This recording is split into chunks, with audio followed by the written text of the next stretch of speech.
मैं अनिल और आज हम फिजिक्स का हमारा चौथा चैप्टर स्टार्ट करने वाले हैं और चौथा चैप्टर है हमारा विद्युत धारिता।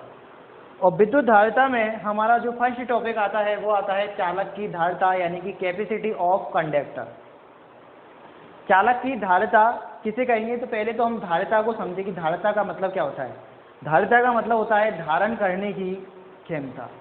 तो चालक की धारिता किसे कहते हैं? चालक की धारिता यानी कि चालक द्वारा आवेश धारण करने की क्षमता किसे कहेंगे हम? चालक की धारिता चालक द्वारा आवेश धारण करने की क्षमता। चालक और क्या धारण कर सकता है?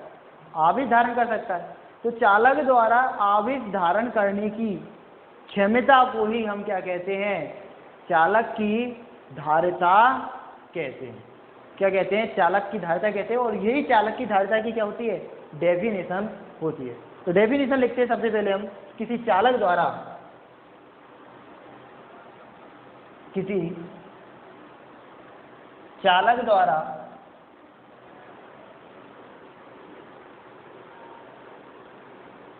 आवेश ग्रहण करने की क्षमता को आवेश ग्रहण करने की क्षमता को ही क्या कहते हैं हम? चालक की धारिता कहते हैं। किसी चालक द्वारा आवेश ग्रहण करने की क्षमता को चालक की धारिता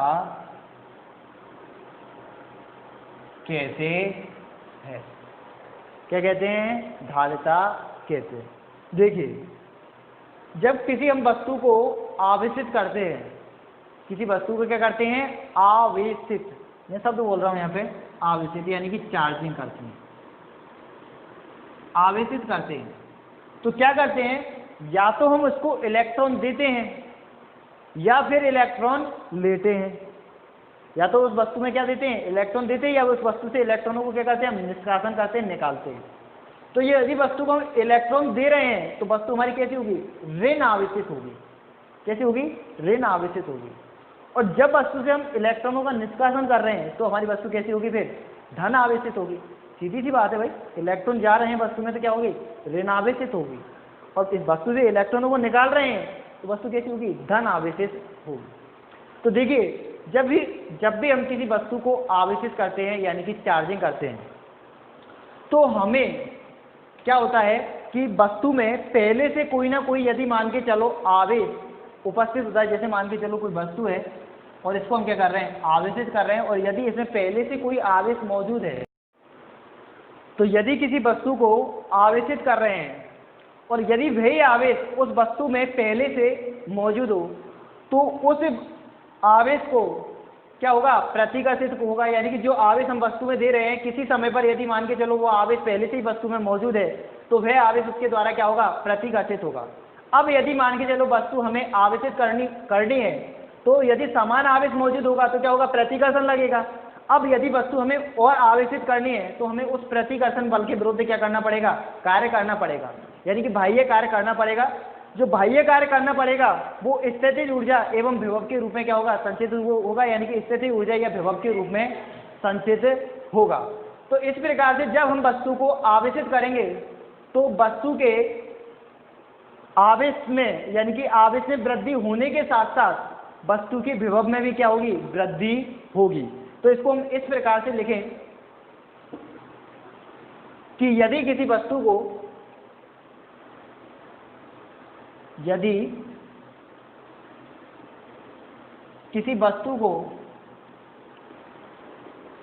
Q आवेश, यदि किसी वस्तु को Q आवेश देने पर या Q आवेश देने पर उसके विभव में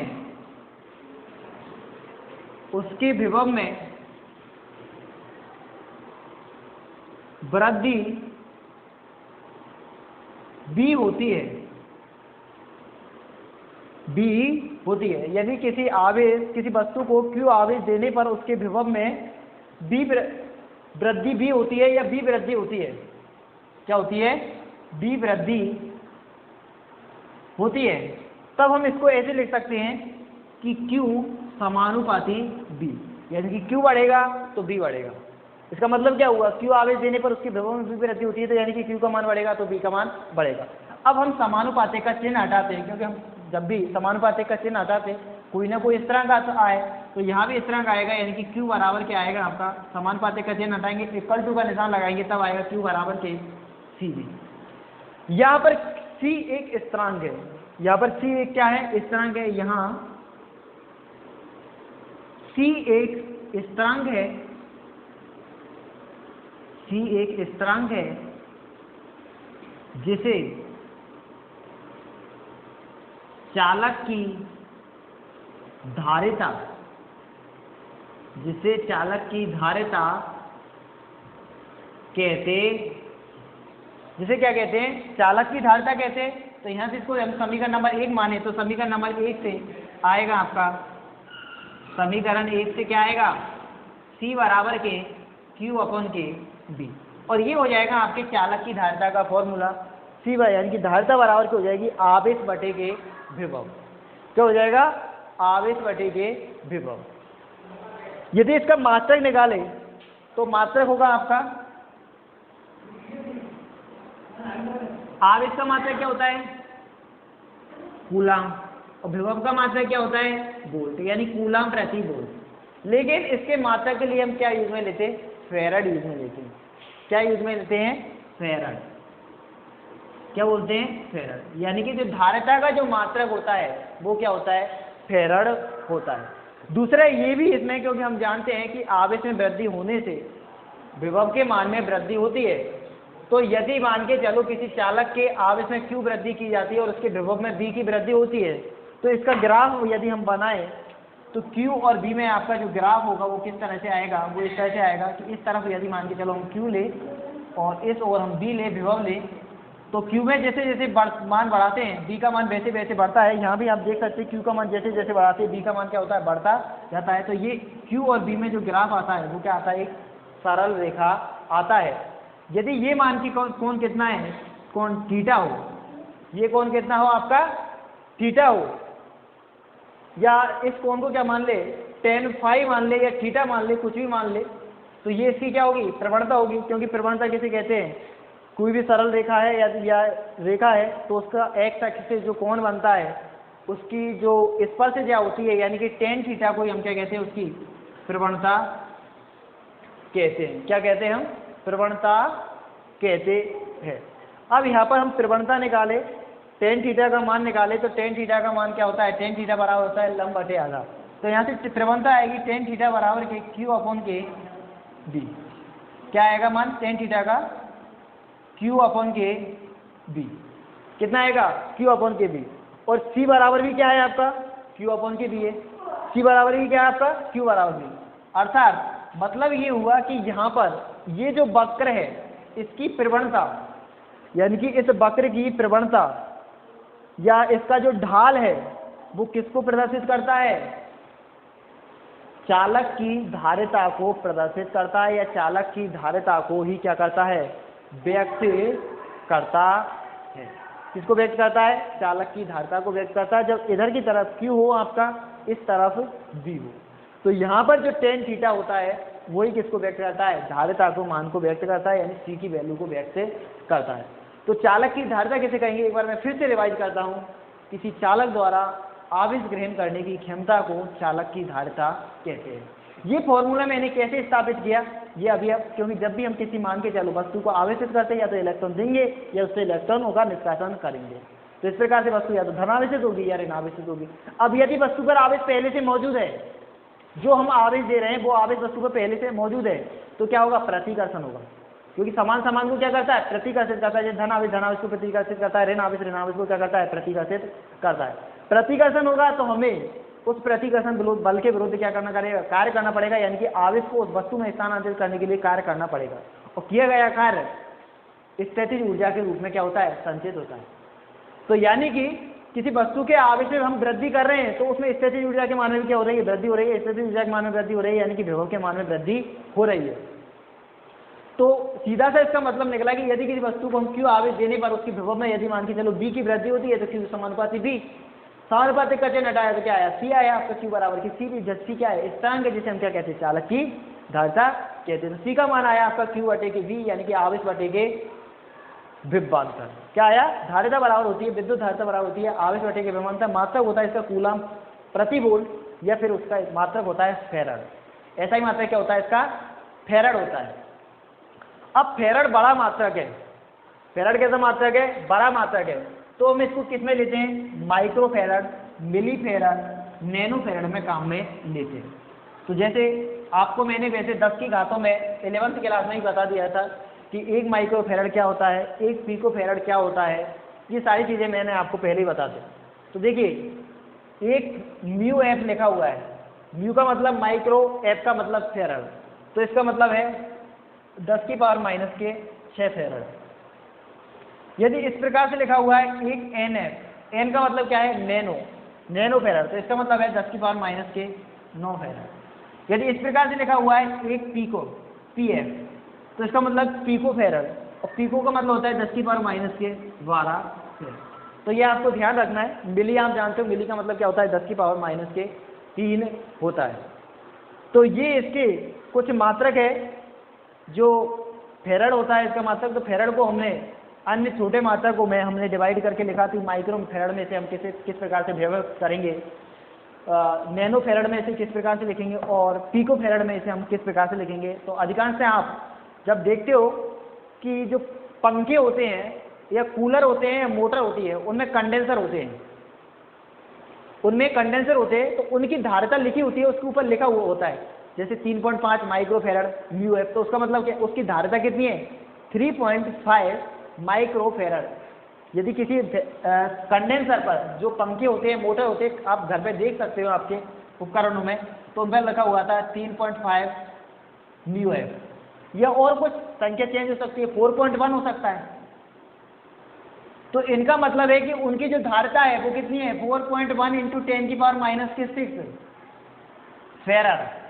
इसका मतलब क्या है, 3.5 इंटू 10 की पावर माइनस 6 फैराड। तो ये उनकी क्या है, धारिता है, आवेश को धारण करने की क्षमता क्या कहलाती है, आपकी धारिता कहलाती है। अब नेक्स्ट टॉपिक में हम पढ़ेंगे चालक की धारिता को प्रभावित करने वाले कारक। दूसरा हम ये भी मैं बता दूं आपको कि जो चालक की धारिता होती है उसका मान चालक की आकृति, आकार, चालक की धारिता, मैं साइड में लिख दूं यहाँ पे आपको, वैसे हम अलग से टॉपिक भी डालने वाले थे, हेडिंग डालने वाले हैं, लेकिन फिर भी यहाँ पे शॉर्ट में बता देता हूँ आपको। किसी चालक की धारिता, किसी चालक की धारिता उसकी आकृति, आकार एवं क्षेत्रफल पर निर्भर करती है, क्षेत्रफल पर निर्भर करती है। तो धारिता का मान आकृति, आकार, क्षेत्रफल पर निर्भर करेगा।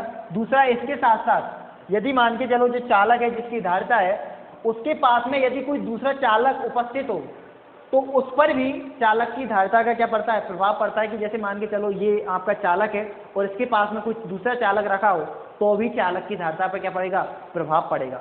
दूसरा, उपस्थित माध्यम में, यानी कि इस चालक किस माध्यम में उपस्थित है, तो माध्यम की उपस्थिति का भी चालक की धारिता पर प्रभाव पड़ता है, इफेक्ट पड़ता है। ये तो है ही है आकृति, आकार, क्षेत्रफल, लेकिन साथ साथ में इसके पास कोई दूसरा चालक तो उपस्थित नहीं है। तीसरी बात, ये किस माध्यम में रखा है, इन सब की उपस्थिति का चालक की धारिता पर प्रभाव पड़ता है, इफेक्ट पड़ता है, मान पर एक तरीके से मान को प्रभावित करते हैं। तो नेक्स्ट हम हेडिंग यही लेने वाले हैं, चालक की धारिता को प्रभावित करने वाले कारक। तो नेक्स्ट हेडिंग है हमारा चालक की धारिता को प्रभावित करने वाले कारक।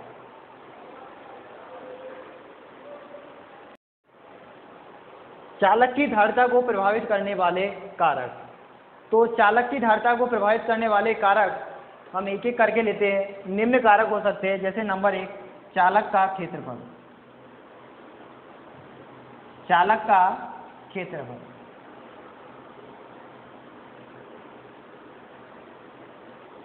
चालक का क्षेत्रफल चालक की धारिता को किस प्रकार से प्रभावित करता है, ये जानने के लिए, तो यदि किसी चालक पर आवेश की मात्रा को स्थिर रखते हुए उसका क्षेत्रफल बढ़ाया जाए, यदि किसी चालक को की पर मतलब आवेश की जो मात्रा है उसको हम नियत रखें, फिक्स रखें और उसके क्षेत्रफल का मान बढ़ा दें, तो सीधी सी बात है उसका विभव क्या हो जाएगा, घट जाएगा। और विभव का मान कम हो जाएगा तो धारिता का मान क्या होगा, बढ़ जाएगा। क्योंकि हम जानते हैं C बराबर के क्या होता है, Q/B होता है। तो यदि विभव B का मान घट जाएगा, B का मान क्या हो जाएगा, कम हो जाएगा, घट जाएगा, तो C का मान क्या हो जाएगा, बढ़ जाएगा। तो क्या होगा, चालक का क्षेत्रफल बढ़ाने पर यदि किसी चालक पर उसका आवेश नियत रखते हुए क्षेत्रफल को बढ़ाया जाए तो विभव का मान कम हो जाता है, जिससे चालक की धारिता का मान क्या होता है, बढ़ जाता है। तो चालक का क्षेत्रफल, तो आगे लिखेंगे इसमें हम, यदि किसी चालक के आवेश को स्थिर रखते हुए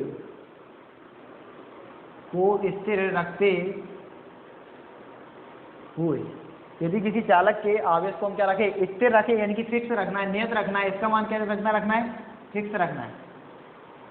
नियत रखते हुए या स्थिर रखते हुए चालक का क्षेत्रफल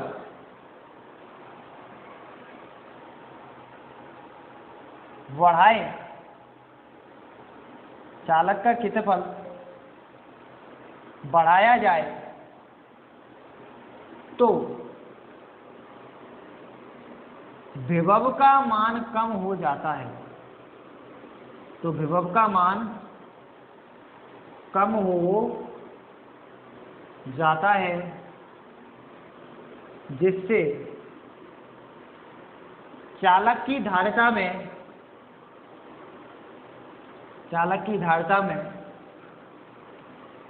वृद्धि हो जाती है। चालक की धारिता में क्या होगी, वृद्धि हो जाएगी। यानी कि चालक का क्षेत्रफल बढ़ाने पर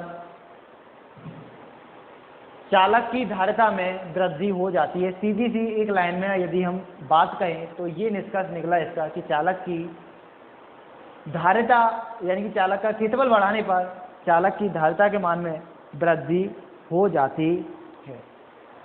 दूसरा है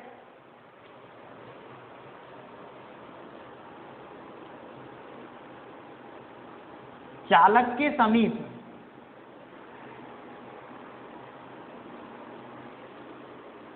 किसी अन्य चालक के समीप किसी अन्य चालक की उपस्थिति का प्रभाव, यदि मान के चलो जो चालक है उसके पास में यदि कोई दूसरा चालक हो तो उससे चालक की धारिता पर क्या प्रभाव पड़ेगा। तो देखिए, यदि किसी चालक के समीप अन्य कोई चालक उपस्थित हो, यानी कि अन्य कोई जो चालक है वो अनावेशित हो और वो उपस्थित हो, तो चालक यानी कि जो आवेशित चालक वस्तु है उसका विभव क्या हो जाता है, घट जाता है। और विभव घट जाने से चालक की धारिता में क्या होती है, वृद्धि हो जाती है। जैसे मान के चलो ये तो हमारी जो आवेशित चालक वस्तु है,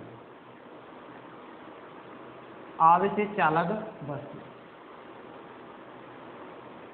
इसके समीप कोई दूसरी अनावेशित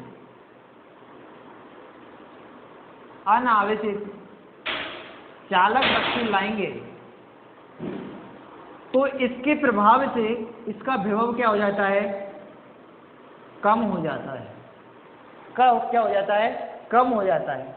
और विभव कम हो जाने से C के मान में यानी कि धारिता के मान में क्या हो जाती है, वृद्धि हो जाती है। तो सीधा सा मतलब ये हुआ कि किसी चालक के समीप अन्य कोई अनावेशित, कौन सा, मैं सीधा यहाँ लिख दूँ, अन्य कोई अनावेशित चालक लाने पर चालक की धारिता में वृद्धि हो जाती है। तीसरा जो कारक है वो ये है कि चालक किस प्रकार के माध्यम में उपस्थित है। तो तीसरा है आपका माध्यम की उपस्थिति, माध्यम की उपस्थिति का प्रभाव, का प्रभाव।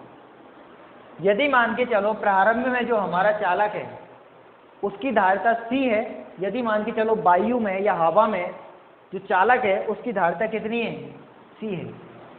यदि मान के चलो इसे एप्सिलॉन r परावैद्युतांक वाले माध्यम में रख दिया जाए, एप्सिलॉन r परावैद्युतांक वाले माध्यम में रख दिया जाए, तो चालक की धारिता C का मान क्या होता है, बढ़ जाता है। और कितना बढ़ जाता है, एप्सिलॉन r गुना हो जाता है।